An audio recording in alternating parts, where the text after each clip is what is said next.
오늘 우리에게 주신 하나님 말씀 함께 보겠습니다. 다니엘서 3장 13절부터 18절까지 말씀입니다.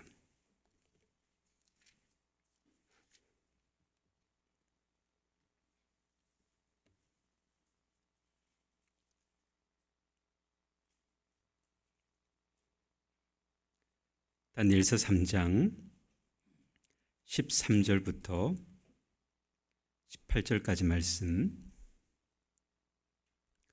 이 말씀을 저와 여러분이 천천히 합독할 텐데요. 13절부터 말씀을 함께 합독하겠습니다. 느부갓네살 왕이 분하여 사드락과 메삭과 아벳느고를 끌어오라 말하매 드디어 그 사람들을 왕의 앞으로 끌어온지라. 느부갓네살이 그들에게 물어 이르되 사드락 메삭 아벳느고야, 너희가 내 신을 섬기지 아니하며 내가 세운 금신상에게 절하지 아니한다 하니 사실이냐? 이제라도 너희가 준비하였다가 나팔과 피리와 수금과 사면금과 양금과 생황과 및 모든 악기 소리를 들을 때 내가 만든 신상 앞에 엎드려 절하면 좋거니와, 너희가 만일 절하지 아니하면 즉시 너희를 맹렬히 타는 풀무불 가운데 던져 넣을 것이니 능히 너희를 내 손에서 건져낼 신이 누구이겠느냐 하니, 사드락과 메삭과 아벳느고가 왕에게 대답하여 이르되 느부갓네살 왕이여, 우리가 이 일에 대하여 왕에게 대답할 필요가 없나이다.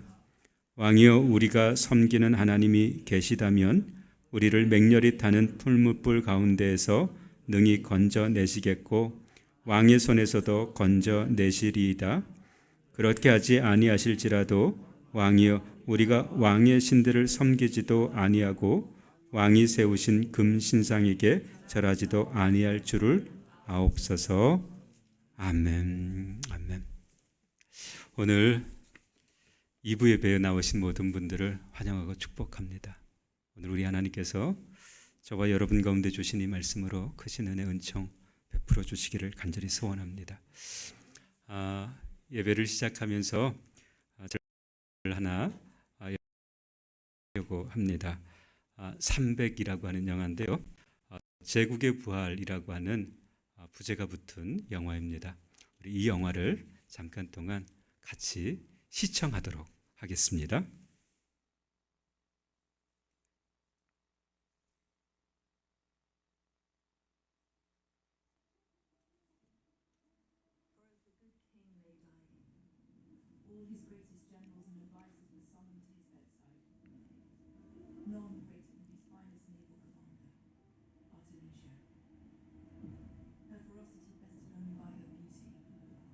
Beauty matched only by her devotion to her king.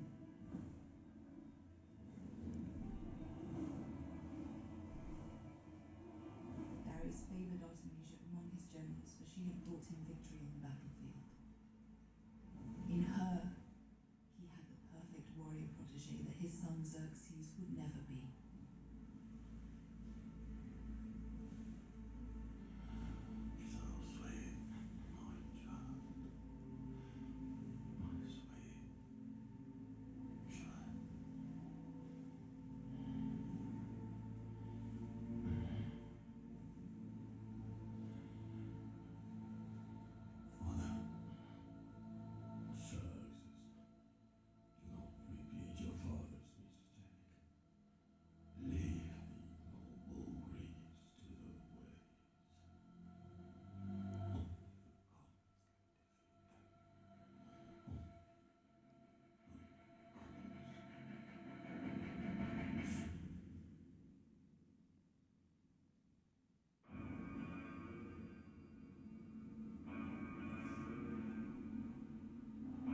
For 7 days Xerxes mourned, paralyzed by grief.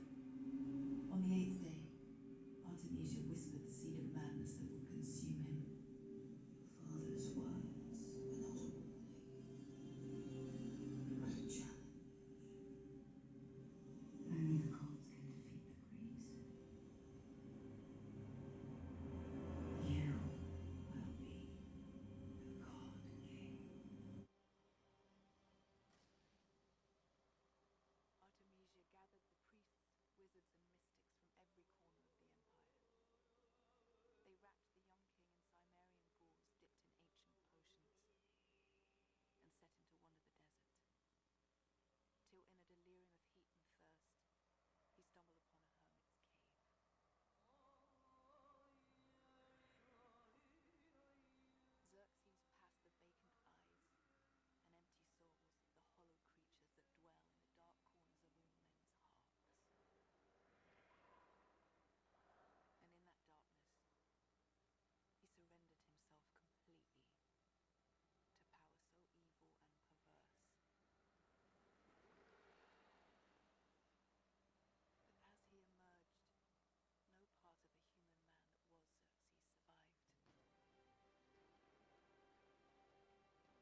어,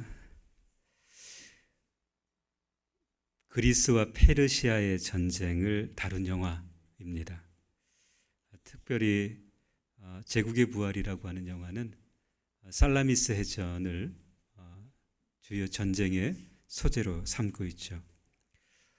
그런데 이 전쟁을 일으켰던 크세스라고 하는 왕은 어떤 왕이었을까? 마라톤 전투에서 그의 부항 다리우스는 패배하고 맙니다. 그리고 영화에서도 우리가 보듯이 고국에 돌아와서 아주 비참한 죽임을 당하게 되지요. 크세르크세스는 다리우스 왕의 아들입니다. 그 아버지의 죽음을 7일 동안 슬퍼했던 아들이죠. 여러분도 보셨겠지만 한쪽 구석에서 아주 슬픔에 쩔었고 그리고 두려움에 빠져 있는 아주 유약한 아들을 볼 수가 있습니다. 그 아버지는 죽으면서 그리스를 공격하지 말라 이런 유언을 남기게 되죠. 그런데 아르테미스라고 하는 여자가 이 크세르크세스라고 하는 왕을 부추기고 있습니다. 아버지 부왕의 말을 따르지 말라. 아버지의 말은 시험이다. 그리고 신만이 그리스를 정복할 수 있다면 당신이 신이 되면 됩니다. 그래서 그 유약한 아들을 사막으로 보내고 그 크세르크세스가 은둔 자들의 동굴에 들어가고 동굴에 들어가서 한 물에 자기를 적시게 되죠. 그 유약한 아들이 그 물에 들어갔다가 딱 나오는 순간 뭐가 됐습니까? 왕이 됐습니까? 예, 신이 돼서 쫙 나오죠. 그 광경을 영화의 서두로 삼았습니다. 영화의 첫 장면을 통해서 우리에게 전해주는 메시지가 있습니다. 제국의 시대는 우상화의 시대이다. 다시 한번요. 제국의 시대는 무슨 시대라고요? 우상화의 시대이다. 이걸 분명하게 보여주는 장면입니다. 이 우상화가 다니엘의 시대에도 있었습니다. 오늘 우리가 읽었던 다니엘서 3장 너무나도 잘 아는 본문의 내용입니다. 이 다니엘서 3장은 70인 역을 통해서 그 시대적인 배경을 좀 살펴볼 수 있습니다. 70인 역에서는요, 이 다니엘서 3장의 배경을 이 느부갓네살 왕이 통치한 지 18년경이라고 적고 있어요. 이때가 유대력으로는 시드기야 왕 통치 10년경입니다. 이 시드기야 왕이 통치한 지 10년경에 어떤 일이 있었는가 하면 느부갓네살 왕이 대군을 이끌고 다시금 2차로 예루살렘을 공격한 때입니다.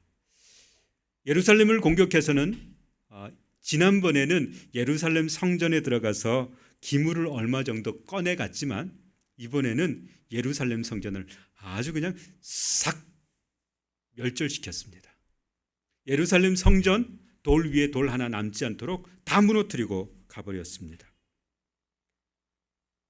예루살렘을 함락시킨 느부갓네살 왕은 이전과는 전혀 다른 모습이었습니다. 이전에 다니엘이 느부갓네살 왕이 기억하지 못했던 꿈을 이야기해주고 그 꿈을 해석하지 않습니까? 그러자 느부갓네살 왕이 다니엘에게 했던 말이 있습니다. 다니엘서 2장 47절 말씀을 보면 이렇게 이야기합니다.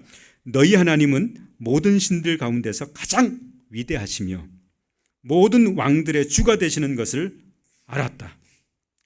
내가 이 비밀을 내게 말해 주었으니 내 하나님은 참으로 비밀을 밝히 나타내시는 분이시다. 여러분, 이렇게 다니엘에게 이 느부갓네살 왕이 아주 겸손한 모양으로 하나님을 높였습니다. 그런데 이 모습이 얼마 가지를 않죠. 예루살렘을 함락시킨 후에 느부갓네살 왕은 제국의 통치자로서 자신의 모습을 바꾸기 시작합니다. 어떻게 바꾸는가 하면 마치 크세르크세스가 자기의 모습을 바꾸듯이 이 느부갓네살 왕도 자신의 모습을 바꿉니다. 그렇게 하기 위해서 두라 평지에 세웠던 큰 우상이 있었죠. 황금 신상으로 만들었던 우상을 두라 신전에 평지에 세웠는데, 이 두라 평지에 세웠던 황금 신상의 높이가 약 25m에서 30m. 여러분, 그러면 어느 크기인지 아시겠죠?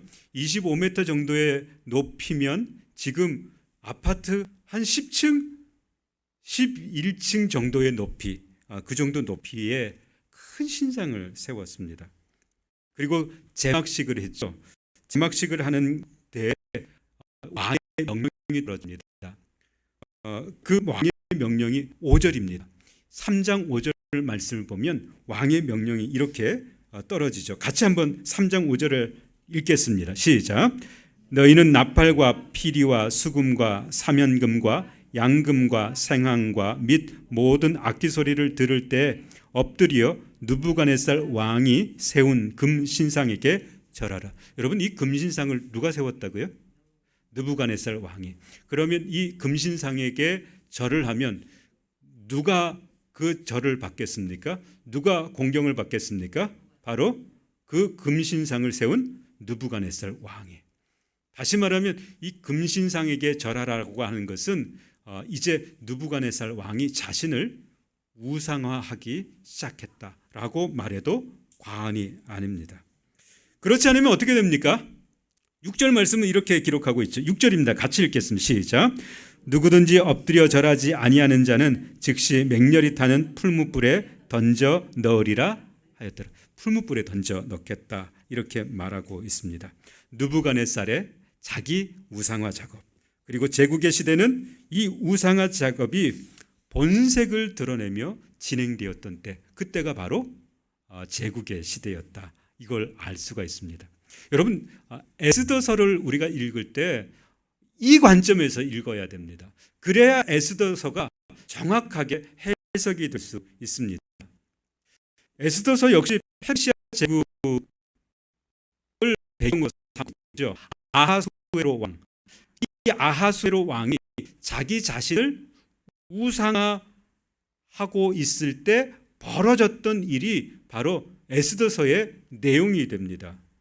그 에스더서의 내용은 우리가 너무나 잘 알듯이 모르드레게라고 하는 사람이 아하수에로 왕이 세운 하만이라고 하는 통치자, 이 하만이라고 하는 통치자에게 무릎을 꿇지 않습니다. 그러자 이 하만이 모르드게를 죽이려고 하죠. 그 모르드게를 죽이려고 할 때 모르드게만 죽여서는 성이 차질 않습니다. 그래서 모르드게의 민족을 멸절시키려고 하는 계획을 세우죠. 이 계획을 세우고 이 계획을 누구에게 말합니까? 바로 아하수에로 왕에게 이야기합니다. 저 민족은 우리와 풍습이 다릅니다. 저 민족은 우리와 잘 섞이지도 않습니다. 저 민족은 멸절시켜야 됩니다. 그리고 이 하만이라고 하는 사람이 아하수에로 왕에게 약속한 것이 있습니다. 은 1만 달란트를 당신의 금고에 넣겠습니다. 그 대신 이 유다 민족을 내 손에 맡겨 주십시오.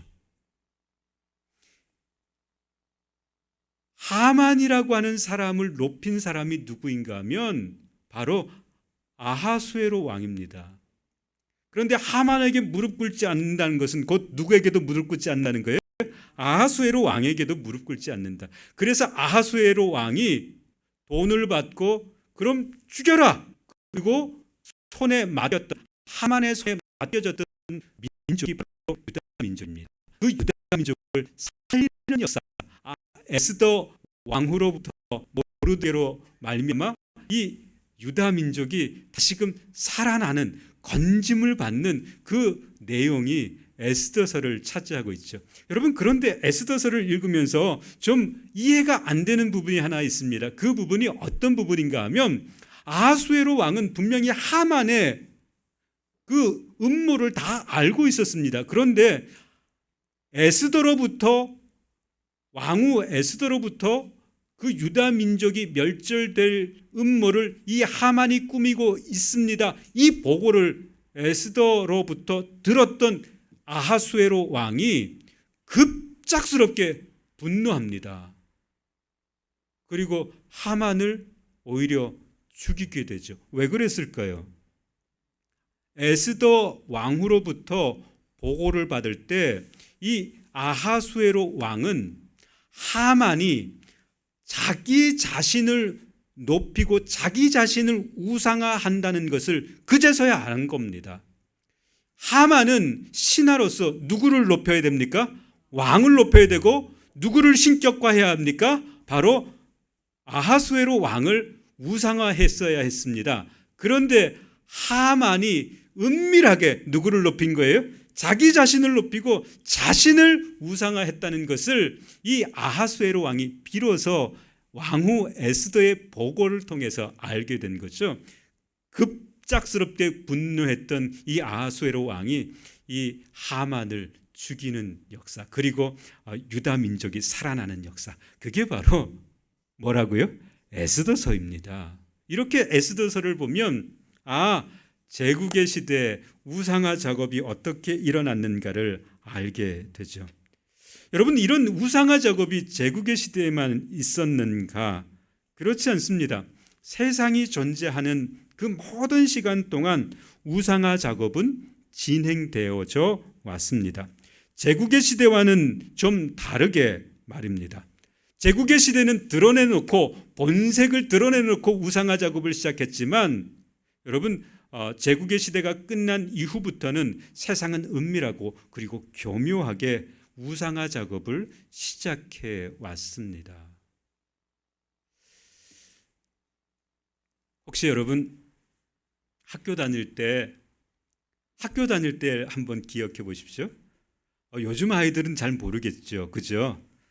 그런데 할아버지 할머니 때는, 그리고 아버지 때는 대부분 알 수 있을 것 같은데, 학교에 가면 학교 앞에 급품 붙어 있고 태극기 붙어 있고 또 누구 사진 붙어 있었습니까? 누구 붙어 있었어요? 대통령 사진 붙어 있었습니다. 우리 박남섭 장로님 때는 누구 사진 붙어 있었습니까?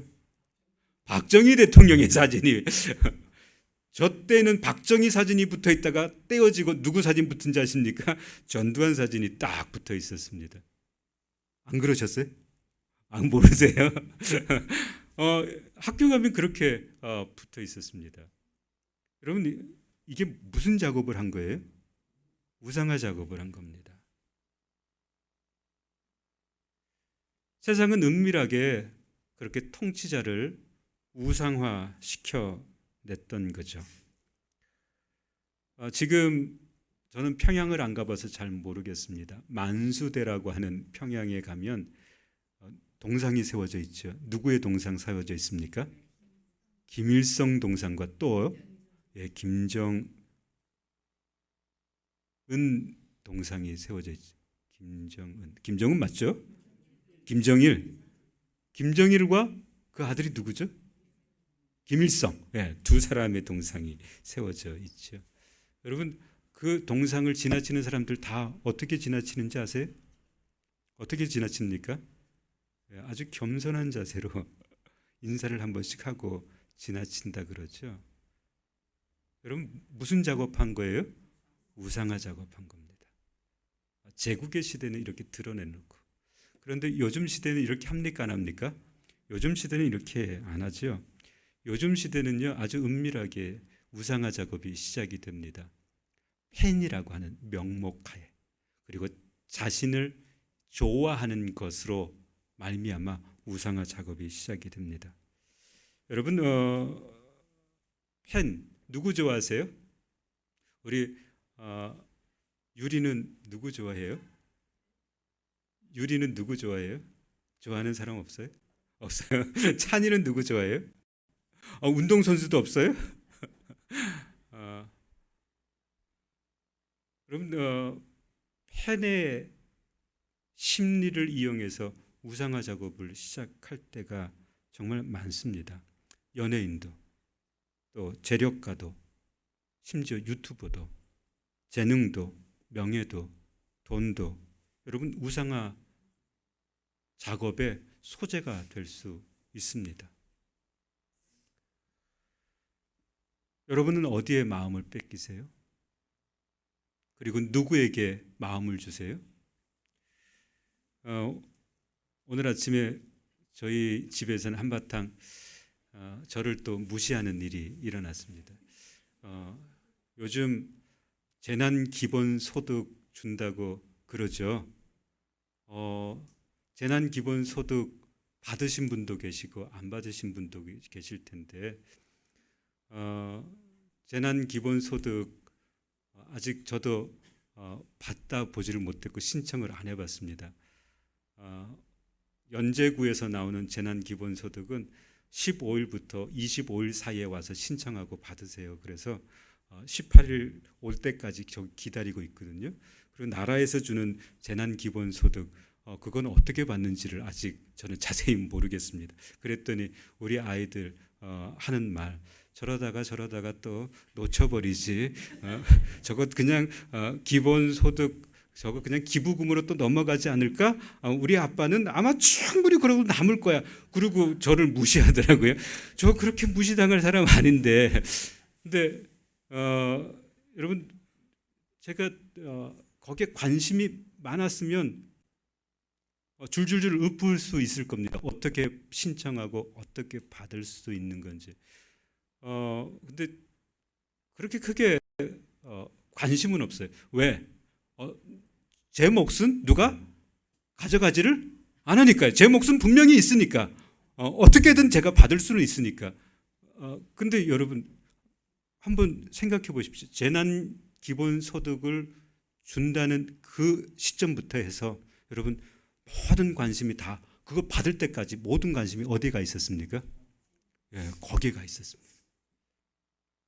반대로 한번 우리가 생각해 보십시다. 우리 하나님의 말씀이 우리 귀에는 얼마나 들렸는가 하는 겁니다. 여러분 재난 기본소득에 우리의 마음을 다 빼앗겼을 때 우리 귀에는 하나님의 말씀이 들려졌는가 하는 거예요. 그래서 저는 이 재난 기본소득의 마음을 완전히 다 뺏겨버리는 그 순간 우리는 우상의 작업의 일환으로 돈에 팔려버렸구나 그런 생각이 들 때가 있는 거죠. 여러분 특별히 요즘은요 사람들이 자기 자신을 우상화 시킵니다. 내 힘, 지혜, 능력, 자기 자신을 우상화하는 사람들이 참 많이 있죠. 이런 우상화가 만연한 시대에 예수 그리스도로 말미암아 구속을 받은 하나님의 백성들, 그 하나님의 백성들은 어떻게 살아야 할까? 오늘 본문은 우리에게 이 물음에 대해서 하나님께서 말씀해 주시는 본문인 줄 믿습니다. 느부갓네살의 우상화 정책, 바벨론에 살고 있었던 다니엘의 세 친구가 어떻게 살아냈는가? 여러분 이게 오늘 본문 3장에서 말해주는 겁니다. 다니엘은 등장하지 않아요. 그죠? 다니엘의 세 친구가 등장을 합니다. 이 다니엘의 세 친구가 등장하는 것은요. 이 세 친구가 지방을 통치하고 있었기 때문에 그래요. 통치자로서 이 다니엘의 세 친구는요. 그들의 행동이 확연하게 드러나기 때문에 그렇습니다. 황금 신상에 절하지 않는 것. 그래서 왕 앞에 끌려오게 됩니다. 느부갓네살 왕 앞에 끌려왔던 그들. 느부갓네살 왕이 그들에게 기회를 줍니다. 너희들에게 기회 줄 테니까 지금이라도 금신상 앞에 절해라. 이렇게 이야기합니다. 여러분 그 의도를 다니엘의 세 친구가 알았습니다. 금신상에게 절하는 것, 그 생명 없는 것에 절하는 것, 그건 아무것도 아니라는 거예요. 그죠? 생명 없는 그것에 절하는 것, 그게 뭔 대수겠습니까? 그런데 그 이면에 숨어져 있는 의도가 있다는 거예요. 그 금신상에 절하는 것은 곧 누구를 신격화하는 겁니까? 느부갓네살 왕을 신격화한다는 것을 이 다니엘의 세 친구가 너무나도 잘 알고 있었습니다. 다니엘의 세 친구가 금신상 앞에 절하지 않은 것은 그 이면에 있는 느부갓네살 왕을 우상화하는 것, 그것을 알았기 때문에 그렇습니다. 그래서 단호하게 거절하죠. 여러분 17절 말씀, 그래 단호하게 거절했더니 이렇게 왕이 이야기했습니다. 너희 죽을 것이다. 너희 풀무불에 던져질 것이다. 그랬더니 17절에 다니엘의 세 친구가 뭐라고 말합니까? 17절 같이 한번 읽겠습니다. 시작. 왕이여, 우리가 섬기는 하나님이 계시다면 우리를 맹렬히 타는 풀무불 가운데에서 능히 건져내시겠고 왕의 손에서도 건져내시리이다 그랬습니다. 우리가 섬기는 하나님이 계시다면 우리를 풀무불에서 건져내실 겁니다. 왕의 손에서도 건져내실 겁니다. 당신이 스스로를 우상화시켰고 당신이 신이라고 여기지만 그러나 우리 하나님이 우리를 건져주실 것입니다. 우리가 그걸 믿습니다. 이렇게 이야기를 했어요. 그리고 나서 18절 다시 이렇게 이야기합니다. 18절 같이 읽게 시작. 그렇게 하지 아니하실지라도 왕이여, 우리가 왕의 신들을 섬기지도 아니하고 왕이 세우신 금신상에게 절하지도 아니할 줄을 아옵소서. 그렇게 하지 아니하실, 나를 건져주시지 아니하실지라도, 이 말은 하나님이 나를 버리셨다는 게 아니라 하나님이 풀무불에서 나를 죽게 만든다면 그 죽음 이면에는 하나님의 광대하신 뜻이 담겨 있으므로 하나님이 우리의 죽음을 통해서 영광을 받으실 것입니다. 이게 다니엘의 세 친구의 고백인 줄 믿습니다. 여러분, 세 친구가 이렇게 고백을 한 거예요. 이게 제국 시대, 우상화 시대가 만연했던 시대에 다니엘의 세 친구가 살아갔던 삶의 모습이었습니다. 우상화가 급격히 진행되는 시대, 여러분 그 시대를 살아가면서 우리는 어떻게 이 우상화가 만연된 시대를 살아가야 하는가? 거기에 대한 답이에요, 답. 첫 번째는요, 우상화가 무엇인지를 깨달아야 합니다. 다니엘과 다니엘의 세 친구가 우상화가 무엇인지를 정확하게 깨달았기 때문에 황금신상 앞에 절하지 않았거든요. 황금신상 앞에만 절하는 것, 여러분 그건 아무것도 아닐 수밖에 없습니다. 그런데 그 이면에 숨어 있는 왕을 신격화하는 것, 여러분 그게 두려운 일이었습니다. 그렇다면 이 시대에 우리가 신앙생활 할 때 무엇이 우상화 작업인가? 내가 하는 행동 중에 어떤 것이 우상화 작업의 일환인가? 여러분 그걸 깨달아야 합니다. 수많은 사람들이 그걸 깨닫지 못한 채 아무렇지도 않게 세상이 하는 대로 따라갑니다. 그게 바로 우상화 작업에 넘어간 겁니다.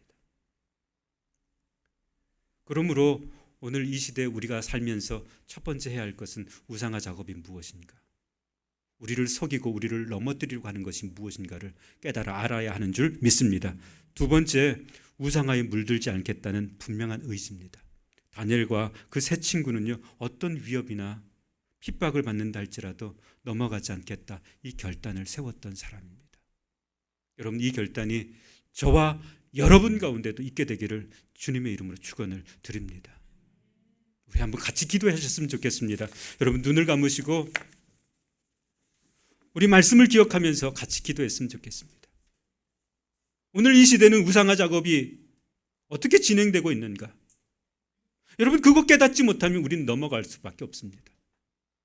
내 마음을 뺏어가는 것은 무엇일까? 하나님의 말씀을 듣지 못하게 하고 하나님의 그 사랑에서 끊어지게 하는 것은 무엇일까? 우리 한번 그것을 생각해 보십시다. 두 번째는 우리 결단하십시다. 하나님 넘어지지 않겠습니다. 우상화 작업에 내 마음을 뺏기지 않겠습니다. 우리 결단하는 마음으로 통성이든 혹은 묵상이든 우리 같이 한 30초 정도만 간절하게 기도했으면 좋겠습니다. 기도하겠습니다.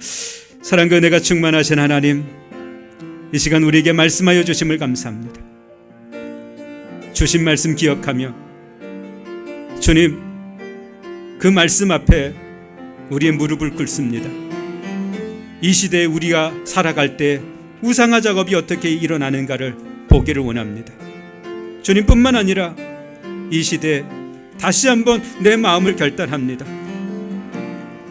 우상화 작업에 넘어가지 않겠습니다.